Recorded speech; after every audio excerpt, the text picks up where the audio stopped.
Hello and welcome to Competology Academy. तो आज हम लोग डिस्कस करेंगे कि जो चाइना और यूएस के बीच का जो ट्रेड वार है वो एक नए एरा को एंटर कर रहा है। उसमें बहुत सारे बदलाव आ रहे हैं।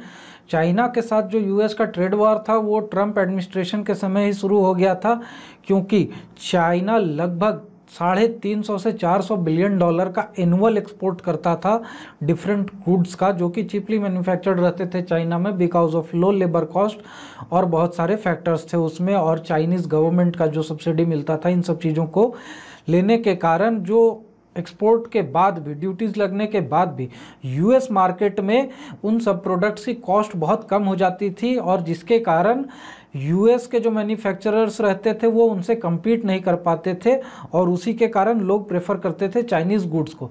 तो इसमें धीरे धीरे ट्रेड वार शुरू हुआ। प्रोटेक्शनिस्ट अप्रोच था डोनाल्ड ट्रंप एडमिनिस्ट्रेशन का, और उन्होंने धीरे धीरे टैक्स बढ़ाने चालू किए, बहुत सारे रिस्ट्रिक्शंस लगाए और बहुत सारी चीज़ों को इम्प्लीमेंट करने के बाद यूएस ने ट्रेड को बहुत हद तक रिस्ट्रिक्ट कर दिया चाइना से।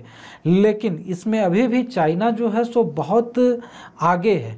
तो इन सब चीज़ों में किस चीज़ में आगे है, क्या रिस्ट्रिक्शंस नहीं निकले हैं, और क्या जो बिल पास हुआ है यूएस पार्लियामेंट में, जो कांग्रेस है वहाँ से, इन सब चीज़ों को डिस्कस करेंगे। तो वीडियो में आखिरी तक बने रहें। बहुत ही इंफॉर्मेटिव वीडियो और बहुत इंपॉर्टेंट वीडियो है जियोपॉलिटिक्स और इंटरनेशनल इशूज़ के हिसाब से।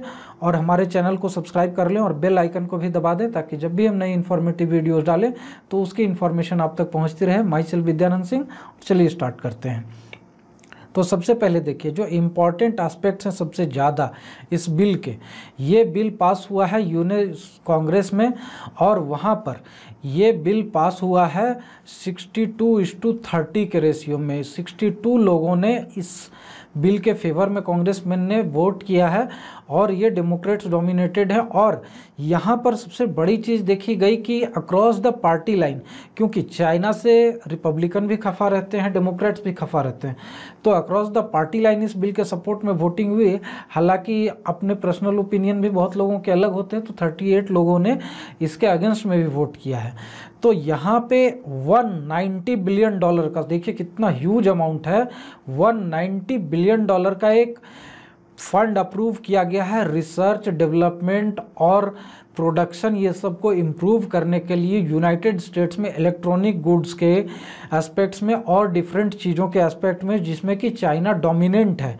उसके बाद इसमें यहाँ पर सेपरेटली अप्रूव किया गया है 54 बिलियन डॉलर्स, 54 बिलियन डॉलर का स्पेसिफिक फंड डेडिकेट किया गया है सेमीकंडक्टर एंड टेलीकम्युनिकेशन मैन्युफैक्चरिंग और इसके रिसर्च के लिए। तो इसके रिसर्च और प्रोडक्शन को इम्प्रूव करने के लिए, जिसमें कि वहाँ के सीनेट वाले कह रहे हैं कि इतने फंड में लगभग हम लोग 10 ऐसे प्लांट लगा सकते हैं जो कि सेमीकंडक्टर और टेलीकम्युनिकेशन इक्विपमेंट को मैन्युफैक्चर करने में कैपेबल होंगे। आप लोगों को पता होगा कि एप्पल यूनाइटेड स्टेट्स की कंपनी है, लेकिन रिसर्च एंड डेवलपमेंट के बाद उसका प्रोडक्शन कहाँ होता है, तो चाइना में। ऐसे ही बहुत सारे ऐसे कंपनीज हैं जिनकी प्रोडक्ट डिज़ाइन एंड डेवलप होती है यूनाइटेड स्टेट्स में, लेकिन उसका प्रोडक्शन आकर होता है चाइना में, क्योंकि वहाँ पर सेमीकंडक्टर की कॉस्ट कम है, वहाँ पर प्रोडक्शन कॉस्ट कम है, लेबर कॉस्ट कम है। बहुत सारे ऐसे एस्पेक्ट्स हैं जिसके कारण कि यूएस कम्पीट नहीं कर पाता है प्रोडक्शन में। डिज़ाइन एंड डेवलपमेंट में तो फिर भी वो लोग आगे रहते हैं, लेकिन जहाँ प्रोडक्शन की बात आती है वहाँ पर चाइना से पीछे रह जाते हैं यूनाइटेड स्टेट्स वाले। और ऐसा सिर्फ यूनाइटेड स्टेट्स के साथ नहीं है, लगभग थ्रू आउट द वर्ल्ड ये सिचुएशन है। आप इंडिया में ही देख लीजिए कि जितनी भी डोमिनेंट कंपनीज हैं, चाहे वो हैंडसेट्स की हो, चाहे टेलीकम्युनिकेशन की हो, इवन आप छोटे से छोटा डायोड देखिएगा इंडिया में जो आता है या इंटीग्रेटेड सर्किट आता है, वो चाइना से ही आता है। तो इस चीज़ के कारण यहाँ पर चाइनीज़ डोमिनेंट इतना बढ़ गया था कि यूनाइटेड स्टेट्स भी उससे परेशान हो गया था। इसके कारण इन्होंने ये बिल पास किया है। और इस बिल में टेलीकम्युनिकेशन एक स्पेसिफिकली मेजर इसलिए लिया गया है क्योंकि हुआवे का इशू सब लोग जानते हैं। हुआवे वर्ल्ड में सबसे लो कॉस्ट का 5G नेटवर्क का इक्विपमेंट्स प्रोवाइड कर रहा था, 5G इंस्टॉलेशन का प्रोवाइड कर रहा था, और ये थ्रू आउट द वर्ल्ड बहुत तेज़ी से बढ़ रहा था। लेकिन जैसे ही यहाँ पर यूनाइटेड स्टेट्स के इंटेलिजेंस डिपार्टमेंट को और डिफरेंट कंट्रीज़ के इंटेलिजेंस डिपार्टमेंट को ये चीज़ पता चली कि हुआवे चाइनीज़ गवर्नमेंट से फंडेड है सो तो है, लेकिन उनके लिए वो स्पाइंग भी कर रहा है, वो इन्फॉर्मेशन भी कलेक्ट कर रहा है जो कि डायरेक्टली चाइनीज़ गवर्नमेंट और चाइनीज़ आर्मी को पहुंचाई जा रही है। इस चीज़ को लेकर यहाँ पर सिक्योरिटी इशू डेवलप हो गया और उसके कारण हुआवे का कॉन्ट्रैक्ट बहुत सारे कंट्रीज़ में कैंसिल कर दिया गया, चाहे वो यूनाइटेड स्टेट्स हो, चाहे कनाडा हो, चाहे ब्रिटेन हो या फिर इंडिया हो। उसके बाद यूनाइटेड स्टेट्स ने और डिफरेंट कंट्रीज़ ने जब इनका कॉन्ट्रैक्ट कैंसिल किया तो डिफरेंट कंपनीज जो हैं उनको एक एवेन्यू दिखा कि हम लोग भी रिसर्च करके डेवलप करके अगर 5G नेटवर्क बना सकते हैं तो हम लोगों का भी प्रोडक्ट बिकेगा। तब जाकर हाथ मिलाया एरिक्सन और नोकिया ने और उन्होंने भी एक 5G नेटवर्क डेवलप किया। उसके बाद रिलायंस ने और क्वालकॉम ने हाथ मिलाया और इंडिया में भी indigenous low cost 5G network का सारा टेक्नोलॉजी और इक्विपमेंट डेवलप हो गया है और ये कह रहे हैं कि ये हुआवे से भी कम दाम पर बेचा जा सकेगा। तो ये एक बहुत ही अच्छी बात है, क्योंकि जब तक उन पे बैन नहीं लगता, जब तक कंपनीज को एवेन्यूज़ नहीं दिखती कि हमारे प्रोडक्ट का भी डिमांड मार्केट में हो सकता है, तब तक कोई भी रिसर्च एंड डेवलपमेंट में पैसा इन्वेस्ट नहीं करना चाहेगा। तो वही चीज़ यहाँ पर जैसे ही हुआवे पर बैन लगा उसके बाद इन्हें दिखा कि हाँ, हमारे प्रोडक्ट का भी एक मार्केट में पोजीशन हो सकता है, एक एवेन्यू निकल कर आ सकती है, एक डिमांड हो सकता है। तब जाकर इन्होंने रिसर्च एंड डेवलपमेंट किया और दे आर सक्सेसफुल। उन लोगों ने इफेक्टिवली ये टेक्नोलॉजी डेवलप कर ली और मार्केट में डिमांड भी है। वही चीज़ यहाँ पर देखने को मिल रही है कि $2 बिलियन यूनाइटेड स्टेट्स ने डेडिकेट किया है ऑटो मेकर्स के लिए, जो सेमीकंडक्टर और चिप्स बनते हैं। वो ऑटोमोबाइल इंडस्ट्री में आजकल बहुत ज़्यादा इलेक्ट्रॉनिक टेक्नोलॉजी यूज़ होने लग गई है, चाहे बहुत सारे सेंसर्स यूज होते हैं, बहुत सारे डिस्प्ले कंसोल में इंस्ट्रूमेंट्स यूज होते हैं और उनके लिए जो चिप लगती है, जो सेमीकंडक्टर्स लगते हैं, इक्विपमेंट्स लगते हैं, उन सब का सबसे बड़ा एक्सपोर्टर चाइना है।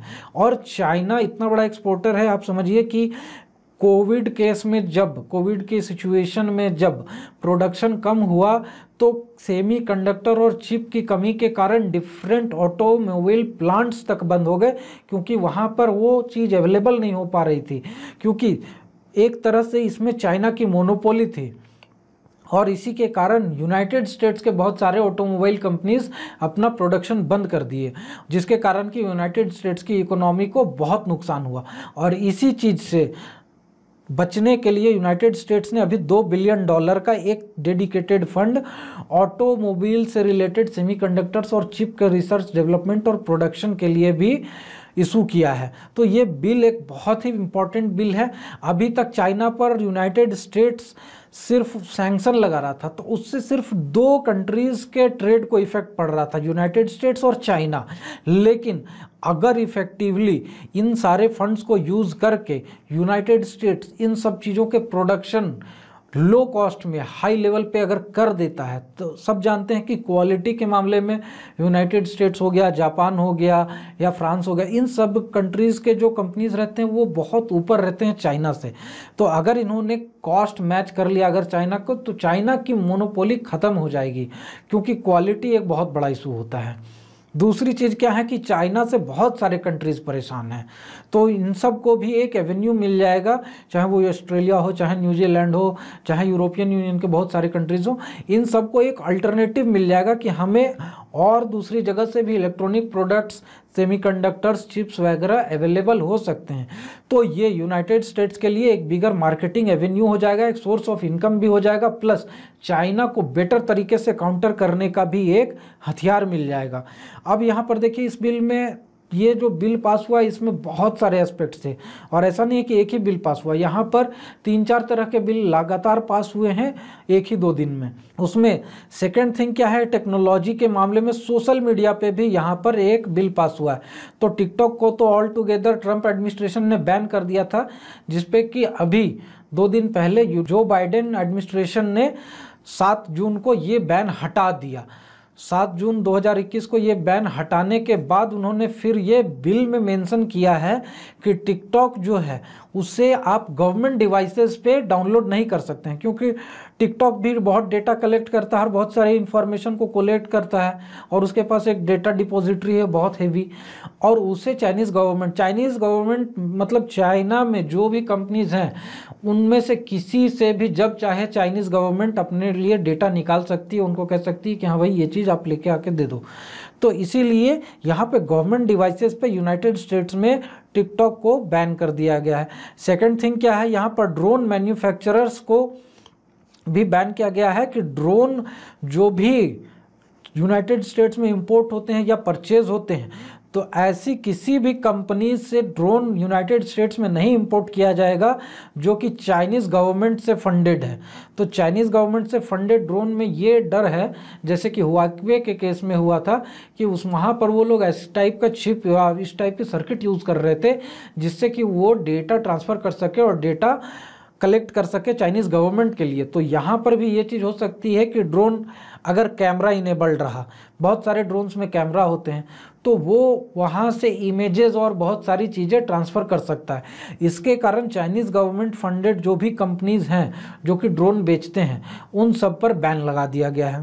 थर्ड थिंग यहाँ पर जो कि बहुत डियरेस्ट और बहुत ही इम्पॉर्टेंट मुद्दा है चाइना के लिए, जिसके लिए चाइना हमेशा परेशान रहता है, वन चाइना पॉलिसी। अब यहाँ पर वन चाइना पॉलिसी पर यूनाइटेड स्टेट्स ने डायरेक्ट अटैक किया है, और ये डायरेक्ट अटैक कैसे है, उसने अलाउ कर दिया है यूनाइटेड स्टेट्स के बिल ने कि डिप्लोमैट्स और ताइवानीज़ मिलिट्री के जो भी ऑफिशियल्स हैं, डिप्लोमैट्स या ताइवानीज़ मिलिट्री के ऑफिशियल्स, वो अपने कंट्री का फ्लैग डिस्प्ले कर सकते हैं जब भी वो यूनाइटेड स्टेट्स में ऑफिशियल विजिट पे रहेंगे, ऑफिशियल बिजनेस विजिट पे जब भी रहेंगे तो वो अपने कंट्री का फ्लैग डिस्प्ले कर सकते हैं, अपने यूनिफॉर्म में आ सकते हैं। तो ये स्पेसिफिकली मिलिट्री पर्सनल्स के लिए है कि वो अपने यूनिफॉर्म में यहाँ पे विजिट कर सकते हैं, अपनी गाड़ी पे अपने कंट्री का फ्लैग डिस्प्ले कर सकते हैं, मीटिंग्स में अपना फ्लैग डिस्प्ले करेंगे। तो ये डायरेक्ट अटैक है वन चाइना पॉलिसी पे, और ये वन चाइना पॉलिसी पे अटैक होना शुरू हुआ है ट्रंप एडमिनिस्ट्रेशन के आने के बाद से। क्योंकि देखिए जी जिनपिंग जो है, जो चाइना के अभी प्रीमियर हैं, वो जब से आए हैं उसके बाद से उनका एग्रेशन जो है बढ़ता ही गया है धीरे धीरे। उनके एग्रेसिव मूव्स लद्दाख रीजन में देखने को मिले, भूटान में देखने को मिल रहा है, साउथ चाइना सी में देखने को मिल रहा है। ताइवान को वो सीधा कहते हैं कि we can occupy Taiwan and merge it into China through military action. तो इन सब एग्रेशंस को देखते हुए यहाँ पर ये एक डायरेक्ट अटैक है वन चाइना पॉलिसी पे, और ये एक तरह से डाइल्यूट करने की कोशिश है एग्रेशन जो दिखा रहे हैं जी जिनपिंग। तो ये डायरेक्ट अटैक चाइना को बहुत ही गंभीरता से लगा होगा, और इसका साफ पता चलता है उनके स्टेटमेंट्स में, जो स्टेटमेंट्स उन्होंने दिए हैं इस बिल के पास होने के बाद। तीसरी चीज़ यहाँ पर देखिए क्या है कि सैंक्शंस ऑन चाइनीज़ एंटिटीज़, तो बहुत सारे चाइनीज़ एंटिटीज़ को यहाँ पर सैंक्शन करने की बात की गई है जो कि साइबर अटैक में लिप्त रहते हैं, साइबर अटैक करते हैं यूनाइटेड स्टेट्स के डिफरेंट कंपनीज़ पे, एस्टेब्लिशमेंट्स पे या गवर्नमेंट डिपार्टमेंट्स पे, और वहाँ से क्या करते हैं, ये डेटा चुराते हैं, इंटेलेक्चुअल प्रॉपर्टी राइट्स चुराते हैं, बहुत सारे ऐसे टेक्नोलॉजी चुरा लेते हैं जिसका कि ये लोग रिवर्स इंजीनियरिंग करके अपने कंट्रीज़ में उसी चीज़ को डेवलप कर लेते हैं, जिससे कि यूएस को बहुत नुकसान होता है। तो इसके लिए भी सैंक्शन लाने की बात की गई है, और डिफरेंट कंपनीज़ पे जो भी मतलब एंटिटीज़ हैं या गवर्नमेंट ऑफिशियल्स जो फंडेड हैं, इन सब जगहों पर सैंक्शन लगाया जाएगा यूनाइटेड स्टेट्स की तरफ से जो भी साइबर अटैक में इंगेज्ड हैं।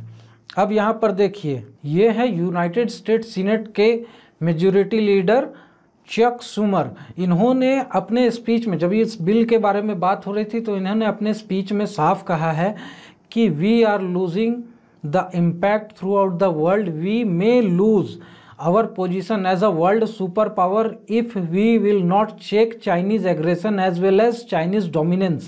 और ये हम लोग इकोनॉमिक एस्पेक्ट्स को देखते हुए कि चाइना से सस्ते चीज़ों मिल जाती हैं और चाइना से हम लोगों को इंपोर्ट करने में रादर देन मैन्युफैक्चरिंग में ज़्यादा फ़ायदा होता है, तो इन सब चीज़ों को हम लोगों को काउंटर करना पड़ेगा। हमें या तो चीप मैन्युफैक्चरिंग के एवेन्यूज़ देखने पड़ेंगे, या फिर जो इम्पोर्टेड गुड्स हैं चाइना से जो गुड्स हम लोग इंपोर्ट करते हैं उसे हमें काउंटर करना पड़ेगा या फिर उस पर टैक्स इतना लगाना पड़ेगा जो कि यहाँ के मैन्युफैक्चर्ड गुड्स से मैच करते हों, तभी जाकर हम अपना सुपर पावर का जो पोजीशन है वो बचाए रख सकते हैं। अदरवाइज इन नियर फ्यूचर हो सकता है अपने जीते जी हम लोग चाइना को सुपर पावर बनते हुए देख लें, and it will be a very big disaster for United states. तो ये स्टेटमेंट इन्होंने दिया है सीनेट में जब ये बिल की बात हो रही थी तो, और इससे भी चाइना बहुत खफा हुआ है।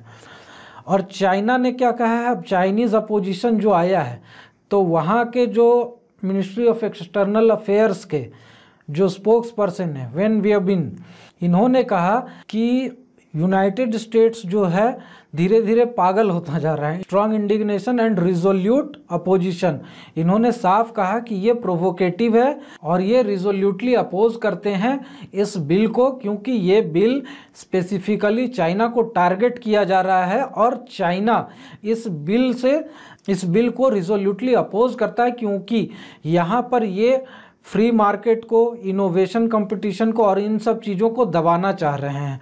और इन्होंने एक चीज़ और कही कि यूनाइटेड स्टेट्स का जो बिल है पैरानॉइड डिल्यूजन है, यानी कि यूनाइटेड स्टेट्स का मेंटल स्टेटस गड़बड़ हो रहा है। अब इनकी इकोनॉमी पे जब भी इम्पैक्ट आए, इनसे कोई अगर मैच करना चाहे तो वो मेंटली पागल है, ये इनका कहना है। और ये क्या कह रहे हैं कि United States want to be the only winner. अब देखिए वो सुपर पावर की अपनी पोजीशन बचाना चाहते हैं, ठीक है, कोई दिक्कत किसी को नहीं होनी चाहिए। अगर वो हेल्दी कंपटीशन में है, वो अपने कंट्री में इन्वेस्ट कर रहे हैं, पैसे लगा रहे हैं, रिसर्च एंड डेवलपमेंट को प्रमोट कर रहे हैं और चाइना के प्रोडक्शन लेवल से मैच करना चाह रहे हैं, तो इसमें चाइना को प्रॉब्लम क्या है? ये तो हेल्दी कंपटीशन है। लेकिन यहाँ पर ये कह रहे हैं spirit of innovation and competition को ये डिस्टॉर्ट करेगा। कैसे डिस्टॉर्ट करेगा भाई? आपको चाइना को तो यूनाइटेड स्टेट्स ने मना किया नहीं कि आप रिसर्च एंड डेवलपमेंट नहीं कर सकते हो, हम आपको इसके लिए बैन कर रहे हैं, आप पे सैंक्शन लगा रहे हैं कि आज के बाद से आपके सारे रिसर्च बंद। ठीक है, आप रिसर्च कर रहे थे, अब हम भी करेंगे, तो उसमें प्रॉब्लम क्या है चाइना को? लेकिन चाइना को यहाँ पे डर है कि चाइनीज़ टेक्नोलॉजी अभी डेवलप हो गई है, बहुत हद तक मैच कर गई है यूनाइटेड स्टेट्स को, लेकिन यूनाइटेड स्टेट्स की टेक्नोलॉजी इनसे बहुत पहले से बहुत ज़्यादा डेवलप है। दूसरी चीज़ क्या है कि जो यूनाइटेड स्टेट्स के पास इंटेलेक्चुअल पुल है, जो रिसर्चर्स की टीम है, उनको सिर्फ पैसा मिले और एक डायरेक्शन बता दिया जाए कि इस डायरेक्शन में आपको चलना है, तो वो चाइना को कभी भी पछाड़ सकते हैं। और यही डर है चाइना का, जिसके लिए ये लोग कह रहे हैं कि यूनाइटेड स्टेट्स वाले मेंटली खिसक गए हैं। और ये एक बहुत ही गलत स्टेटमेंट है कि ये डिस्टॉर्ट कर रहे हैं इनोवेशन को। इनोवेशन ये अपने कंट्री में करना चाह रहे हैं, शुरू कर रहे हैं, तो ये डिस्टॉर्ट कैसे कर रहे हैं? इन्होंने तो किसी को रिसर्च करने से मना नहीं किया, ना प्रोडक्शन करने से मना किया। आप अपनी प्रोडक्शन कंटिन्यू रखो, हम भी रिसर्च करेंगे, प्रोड्यूस करेंगे, आपकी प्राइस को मैच कर लेंगे, आपकी क्वालिटी को मैच कर लेंगे, तो उसके बाद मार्केट में जिसकी डिमांड होगी उसकी प्रोडक्ट बिकेगी। यहाँ पर ये तो है नहीं। ये तो वही बात हो गई कि एक दुकानदार बगल वाले लोगों को कह रहा है कि आप दुकान खोलो ही मत, क्योंकि आप कंपटीशन को डिस्टॉर्ट कर दोगे। जब एक ही दुकानदार है तो कंपटीशन किस बात का? वो भी खोलेंगे। अगर वो अपनी प्राइस मैच कर देते हैं आपसे, तो फिर ग्राहक की इच्छा है कि वो कहाँ जाता है। सेम चीज़ यहाँ पर है कि चाइना अभी लीडर है इलेक्ट्रॉनिक्स गुड्स में, ठीक है, बट यूनाइटेड स्टेट्स भी उनके पोजीशन पे, उनके लेवल पे आ जाता है क्वालिटी में और कॉस्ट में। तो उसके बाद परचेजर की इच्छा है कि वो कहाँ से परचेज करना चाहता है। इसमें distortion of spirit of innovation and competition हुआ कहाँ से?